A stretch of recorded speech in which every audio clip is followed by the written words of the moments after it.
Are you into death? Does the song The Reaper really make you excited? Nothing is more near death than a skeleton.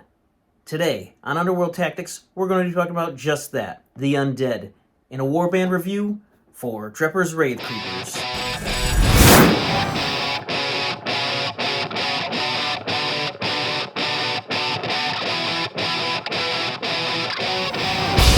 Drepur's Wraithcreepers, also known as Drepur's Creeps, is a warband found in the core set in Warhammer Underworlds.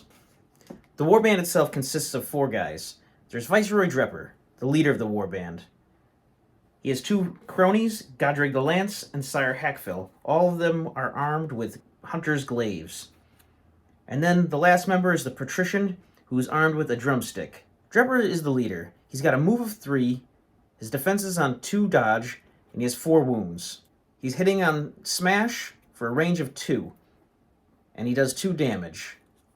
All of the models in the warband have a special rule called intangible, which means that they can move through blocked and occupied hexes, but it must end its move on an empty hex.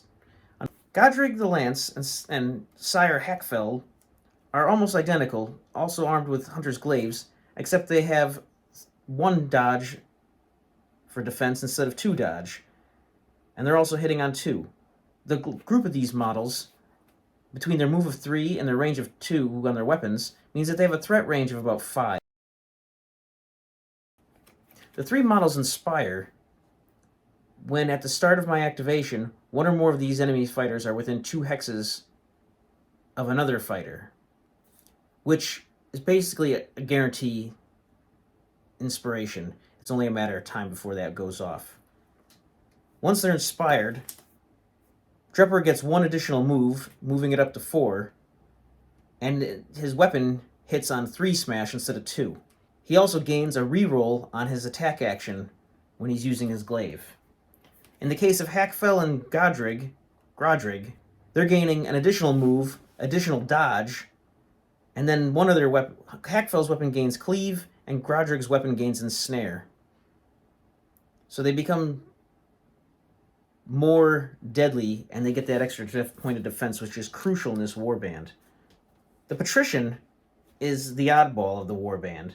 He's an unusual model in that he doesn't have a hunter's glaive. Instead, he's armed with a drum and drumstick. However, he doesn't use those to fight. Patrician likes to fight with his jaws.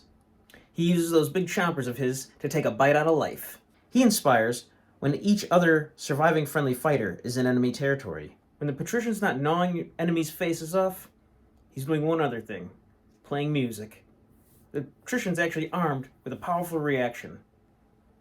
It reads this when he's uninspired. Use this after an opponent's power step. Choose 1 friendly fighter in friendly territory. Push that fighter 1 hex towards the nearest enemy. And then when he's inspired, it changes to use this after an opponent's power step. Choose 1 or 2 friendly fighters in friendly territory and push each fighter 1 hex towards the nearest enemy. I love this reaction because it's a movement shenanigan that happens every activation. I'm a sucker for movement shenanigans, and this guy speaks to my soul. I can feel the rhythm, I feel the beat. It's the rhythm of the night. Night home! Talking about the Patrician, once also he inspires, he gets 4 move instead of 3, and he gets 1 additional damage on his deadly bite, which is hitting on 3 fury. The Patrician really shouldn't get into combat, and if he does get into combat, look out. He hits with 3 fury, and that isn't going to pretty much do squat. If you have to rely on the Patrician to kill somebody, you've probably already lost the game. The models were released in the 2017 timeframe in one of the Warhammer Age of Sigmar sets. The models themselves are decent enough. Standard Nighthaunt models. For some reason, which I've never understood in the Nighthaunt lore, they were given horse heads instead of human skulls. I'm just not sure why the models have horse heads. I've never understood the lore behind this. I just assumed that Nagash had to give all the skull heads, or human skull heads, over the Austriarch Bone Reapers because they needed ammunition for their catapults. Needless to say, they all have horse heads, but only one of them uses them to actually bite people. The models go together rather easily. The only downside I see is that they have a seam right across the top of their heads and the tops of their robes. It kind of disappears along the spinal ridge, but being right across the top of the robe is a real eyesore, and you have to go out of your way to fill that in. The other caveat I want to say is the long glaives don't really fit well into carrying cases, and you pretty much have to get a custom case to fit these guys. As far as paintability goes, they're very easy to paint, because they're ghosts and they could just be basically 1 or 2 colors. You don't have to have a lot of paints to get these models done. The Warband itself is an aggro warband. With a threat range of 5, plus the Patrician's movement shenanigan, you could really get up there into the enemy's face on turn 1 and start inspiring. The problem with the Warband is that they are glass cannons. The models are very fragile when they're uninspired. Having only 1 dodge for defense means that they're going to be taking damage on every turn. Let's talk about the Rivals deck.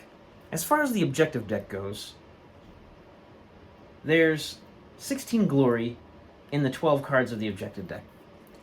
There are 5 surge cards as well out of the possible 6 that you're allowed to have in a Rivals deck, or in an objectives deck. But there's a handful of cards that I would say are highlights and low points. Let's talk about the low points first, and we'll end on a high note. Death's Bounty is the first card. Score this in an end phase if 4 more enemy fighters are out of action. What if the enemy warband only has 3? This card's completely useless. Next, we have Death's Triumph. Score this in end phase if your warband holds 2 or more objectives in enemy territory. Your warband probably isn't going to be holding any objectives in enemy territory, so it's not really a good idea to start trying to sit on them. It's really difficult to achieve that goal, especially considering how fragile the warband is and what they're going to be doing, which is moving towards the enemy and killing them. Vengeance of Nagash is another card where I question its usefulness. Score this immediately after an activation in which a friendly fighter made an attack action that took an enemy leader out of action. Yes, it can be done. It's not too hard to do, but it's sometimes a challenge for warbands that have beefier leaders that are hard to kill. And then the last one I'd say is Piercing Blow. Score this immediately after an activation in which a friendly fighter's attack action with Cleave was successful. There's a few ways in the power deck to get Cleave onto other guys with weapon upgrades. Only one of the models has Cleave on his Hunter's Glaive, and that's only when he's inspired. And this card's just too situationally useful to be effective. There's a handful of cards I say that are on the better side and easy victory points or easy glory points when playing the Warband. Masked Blades is one of them. Score this immediately after an activation which a friendly fighter made an attack action with 1 or more supporting fighters. In this Warband, with a reach of 2 and the movement shenanigans available to them, having supporting fighters is no issue. Inevitable Advance. Score this in an end phase if each surviving friendly fighter has 1 or more move or charge tokens. This is pretty easy to do in the beginning of the game or in the end of the game, no matter when it comes up. Unstoppable Death. Score this immediately after an activation in which the friendly fighter made a charge action, which took out an enemy fighter out of action. So charge and kill a guy, and that's a glory point. Plus another glory point for the bounty. And then the last one I'd say is the Hunt Pursues. Score this in an end phase if each surviving friendly fighter is in enemy territory. It's a little trickier to use, but it's also pretty easy. You just have to be more cautious moving the Patrician forward, as you don't want to risk him dying until you have gained superiority over the board.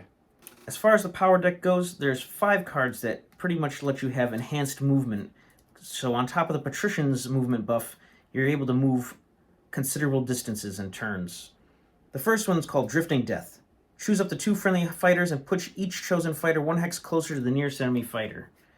And then Memories of the Hunt, which adds an extra move, some weapon upgrade, or a model upgrade. Horrifying Shriek. Choose 1 enemy fighter within 3 hexes of 1 or more friendly fighters and push the chosen fighter 1 hex. So you're pushing the enemy fighter closer to you, which is also a solid. Unending Pursuit, which choose a friendly fighter and push that fighter a hex. Again, ties into the whole relentless horse-headedness of this warband, just slowly advancing on you. Or death is inexorably marching towards them. And the last one, which I want to talk about, is Murderous Accomplice. This is a weapon upgrade instead of a Gambit card. Well, it can only be played on Grodrig, first off, and as a reaction to another friendly fighter's move action made as part of a charge action, you can push Grodrig up to 2 hexes so that this fighter is adjacent to 1 or more of the fighter's targets. It's a little tricky to pull off, but it definitely moves guys forward as well if you can achieve it. A couple other highlight cards for weapon upgrades to talk about. Murder Pack, +1 damage to this fighter's range 1 and range 2 attacks if it has supporting fighters, and +1 dice to other friendly fighters' attack actions if this guy's supporting them. It's like a buff for everybody, the guy that gets the card and all the models that help him fight. Point of Death is another one. Reroll 1 dice in this fighter's attack rolls during this fighter's charge actions. A weapon upgrade that I always find pretty useful is Carrying Companion. It goes on Sire Hackfell as long as he's still alive.